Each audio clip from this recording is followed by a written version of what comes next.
આજના સમયની વરવી વાસ્તવિકતા વચ્ચે રાજકોટમાં 500 કરોડના ખર્ચે એક ભવ્ય વૃદ્ધાશ્રમ આકાર લઈ રહ્યો છે।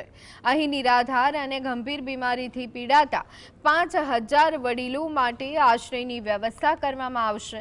હાલ એક બિલ્ડિંગ તૈયાર થતા 700 જેટલા વડીલો ત્યાં વસવાટ કરી રહ્યા છે।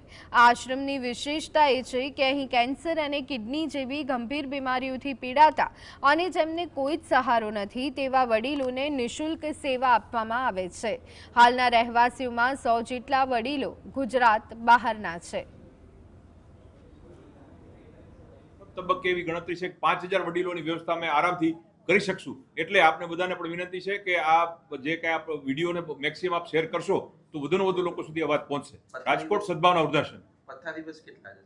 પથારી દિવસ અત્યારે લગભગ 400 જેટલા વડીલો છે, જે લગભગ ડાયપર ઉપર પણ છે અને અમુક વડીલોને અમુક માવતરને તો નડી વાટે પ્રવાહી તરીકે ખોરાક આપવો પડે છે અને ઓબ્ઝર્વેશન હેઠળ છે એ પ્રકારના વડીલો પણ અત્યારે 400 જેટલા